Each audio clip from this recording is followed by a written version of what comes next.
ಶಾಲೆಯ ಎಸ್ಟಿಎಂಸಿ ಅಧ್ಯಕ್ಷರು, ಎಸ್ಟಿಎಂಸಿ ಸರ್ವ ಸದಸ್ಯರು ಹಾಗೂ ಶಾಲೆಯ ಪ್ರಧಾನ ಗುರುಗಳು ಹಾಗೂ ನನ್ನ ಎಲ್ಲ ನೆಚ್ಚಿನ ವೃತ್ತಿ ಬಾಂಧವರು, ಪ್ರೀತಿಯ ಪಾಲಕ ಪೋಷಕರಿಗೂ ಹಾಗೂ ಎಲ್ಲ ಮಕ್ಕಳಿಗೂ ಬೆಳಗಿನ ನಮಸ್ಕಾರಗಳನ್ನು ತಿಳಿಸುತ್ತಾ ಎರಡು ಅನಿಸಿಕೆಗಳನ್ನ ಇಂದಿನ ರಿಸಲ್ಟ್ನ ಕುರಿತು ಹೇಳಲಿಕ್ಕೆ ಇಷ್ಟಪಡ್ತೇನೆ. ನಾವು ಪ್ರತಿ ವರ್ಷ ರಿಸಲ್ಟ್ ಮಾಡ್ತಾ ಇದ್ವಿ, ಬಟ್ ಈ ರೀತಿಯಾದ ಹೊರಗೆಲ್ಲ ಫಲಕಗಳೆಲ್ಲ ಅಂಟಿಸ್ತಾ ಇದ್ವಿ. ಪೇರೆಂಟ್ಸ್ ಎಲ್ಲ ಮಕ್ಕಳೆಲ್ಲ ಬಂದು ನೋಡ್ಕೊಂಡು ಹೋಗ್ತಾ ಇದ್ರು. ಆದರೆ ಕಳೆದ ಹೋದ ವರ್ಷಕ್ಕಿಂತ ಈ ವರ್ಷ ಹೊಸದಾಗಿ ಉಚ್ಚಾರಣಪ್ಪ ಅಂದರೆ ಹೆಚ್ಚಿನ ಪಾಲಕರು ರಿಸಲ್ಟ್ ನೋಡೋದಕ್ಕೆ ಬಂದಿದ್ದೀರಾ, ಮತ್ತು ಮಕ್ಕಳು ಕೂಡ ಅಷ್ಟೇ ಸಂಖ್ಯೆಯಲ್ಲಿ ಬಂದಿದ್ದೀರಾ. ಮತ್ತು ನಾವು ಈ ರಿಸಲ್ಟನ್ನು ಏನಪ್ಪ ಅಂದರೆ ಹೊಸ ಒಂದು ವಿಚಾರಗಳ ಮೂಲಕ, ಚಾರ್ಟ್ಗಳ ಮೂಲಕ ಹೊಸ ಐಡಿಯಾಗಳನ್ನು ಕೊಟ್ಟು ನಾವು ಬಹಳ ಚೆನ್ನಾಗಿ ರಿಸಲ್ಟನ್ನು ಅನೌನ್ಸ್ ಮಾಡಲಿಕ್ಕೆ ಅವಕಾಶವನ್ನು ಮಾಡಿದ್ರು. ಅವ್ರಿಗೂ ಒಂದು ವೇದಿಕೆಯ ಮೂಲಕ ಥ್ಯಾಂಕ್ಸನ್ನು ಹೇಳಲಿಕ್ಕೆ ನಾನು ಇಷ್ಟಪಡ್ತೇನೆ. ಇಲ್ಲಿ ನಾವು ಯಾವುದೋ ಇದು ಜಾಣ್ರು ದಡ್ರು ಅಂತ ಹೇಳಿ ನಾವು ರಿಸಲ್ಟ್ ಮಾಡಿಲ್ಲ.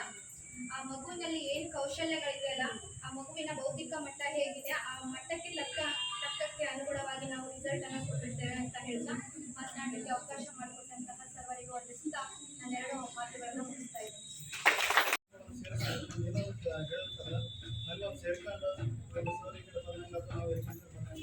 ಎಲ್ಲರೂ ಸೇರಿ ಒಂದು ಏನಪ್ಪ ಶಾಲೆ ಅಭಿವೃದ್ಧಿ ಮಾಡಲಿಕ್ಕೆ ಒಂದು ಅನುಕೂಲ ಆಯಿತು.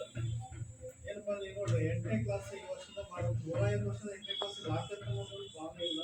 ಆದ್ರೂ ನಾವು ಈ ಸಲ 8ನೇ ಕ್ಲಾಸ್ ತಗೋಬೋದು, ನಿಮ್ಮಲ್ಲಿ ಯಾರು ಪ್ರಯತ್ನ ಪಡಿಸಲು ತಗೊಂಡಿಲ್ಲ ಅಂತ ನಮ್ಗೆ ಕೇಳ್ಬೋದು. ಅದೇ ಮೊದಲಿಂದ ಅವಕಾಶ ಇತ್ತು, ಯಾರು ಇದಕ್ಕೆ ಪ್ರಯತ್ನ ಮಾಡಿ ಆ ಪ್ರಯತ್ನ ಈ ವರ್ಷ ನಾವು ಮಾಡಿದ್ದೇವೆ. ಅವರ ಸದ್ಯದೆಲ್ಲ 8ನೇ ಕ್ಲಾಸ್ ಇದು ಮಾಡ್ತಾರೆ. ಅಷ್ಟೇ ಅಲ್ಲ, ನಮ್ಮ ಗುರುಗಳಿಗೆ ಹೇಗೈತಂದ್ರೆ 8ನೇ ಕ್ಲಾಸ್ ಎಲ್ಲೆಲ್ಲ ಸ್ಕಾಲರ್ಶಿಪ್ ಕೊಡ್ತಾರೆ. 3 ವರ್ಷ ಕೊಡ್ತಾರೆ, 4 ವರ್ಷ ಕೊಡ್ತಾರೆ ಸ್ಕಾಲರ್ಶಿಪ್.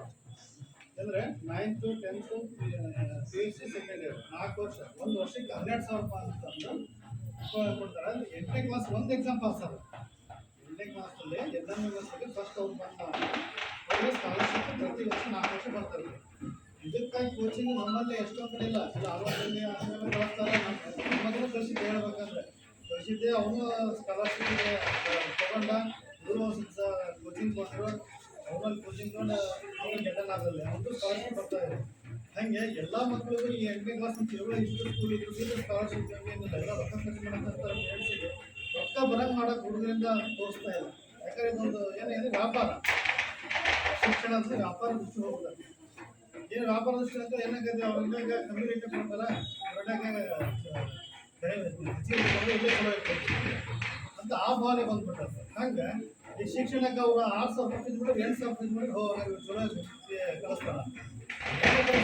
ಜನ ಏನಾಗೈತೆ ಅದು ಫೀಸ್ ಹೆಚ್ಚಿಗೆ ಹೆಂಗೆ ನಾವು ಸೆಲೆಬ್ರೇಷನ್ ಮಾಡ್ತೇವೆ ವ್ಯಾಪಾರ ಬಗ್ಗೆ ಅಂತೇಳಿ, ಹಂಗೆ ಅದು ವ್ಯಾಪಾರೀಕರಣ ಆಗಿ ಯಾರು ಹೆಚ್ಚಿನ ಕಲಿಸ್ತಾರೆ ಅವ್ರು ಚಲೋ ಐತಿ ಏನು ಕಲಿಸ್ ಬಟ್ ಅಲ್ಲಿ ಹೋಗ್ಬಿಡೋದು ಆ ಥರ ಆಗ್ತೈತಿ. ಆ ಗುಣಮಟ್ಟವನ್ನು ಕಾಯ್ದುಕೊಳ್ಳೋದಂದ್ರೆ ನಾವು ಪೇರೆಂಟ್ಸ್ ಎಲ್ಲ ಏನೈತಲ್ಲ ಪ್ರತಿಯೊಂದು ಮಕ್ಕಳ ಬಗ್ಗೆ ವಿಚಾರ ಮಾಡಿಕೊಂಡು ನಾವು ಮತ್ತೆ ಏನಾದರೂ ಸಣ್ಣ ದೋಷ ಆಗಿದ್ರೆ ಗುರುಗಳ ತಂದು ಗಾಯತ್ರಿ ಅಂತ ಹೇಳ್ತಾರೆ, ಅವರು ಸುಧಾರಿಸ್ತಾರೆ.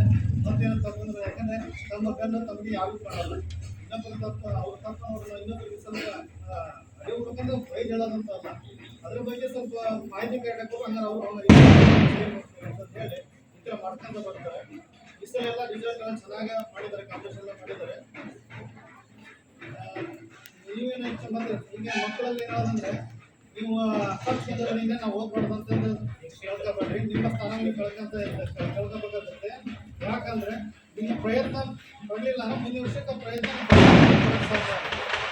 ಸತತ ಬೇಕು. ಯಾಕಂದ್ರೆ ಈ ಸಾಧನೆ ಮಾಡಿದ್ರೆ ಇನ್ನೊಂದು ಬಂದು ಪ್ರಯತ್ನ ಮಾಡಿ ಅವ್ನು ಅಷ್ಟೇ ಫಸ್ಟ್ ಬಂದ ಹೋಗ್ಬಾರ್ದು ಅಂತಲ್ಲ ಲಾಸ್ಟ್ ಬಂದ್ರೆ ಅಷ್ಟೇ ಆ ವರ್ಷ ಬಂದ್ರೆ ಓದ್ತಾರ ಹಂಗೆ ಸಂಬಂಧ ಇಲ್ಲ ಅಂತ ನೀವು ಕೂತ್ಕೊಳ್ಬಾರ್ದು ನೀವು ಸಹಿತ ಪ್ರಯತ್ನ ಪಟ್ಟು ಓದ್ಬೇಕು ಯಾಕಂದ್ರೆ ಎಲ್ಲರಿಗೂ ಓದು ಹತ್ತಲ್ಲ ಎಲ್ಲರಿಗೂ ಆಟ ಹತ್ತಲ್ಲ ಹಂಗಂತಂದ್ರೆ ಓಡಂಗಿಲ್ಲ ಪ್ರಯತ್ನ ಮಾಡಲೇಬೇಕು ಎರಡಕ್ಕೂ ಪ್ರಯತ್ನ ಮಾಡಬೇಕು ಎಲ್ಲ ಪ್ರಯತ್ನ ಯಶಸ್ಸು ಖಂಡಿತ ಬಗ್ಗೆ ಅಂತ ಹೇಳಿ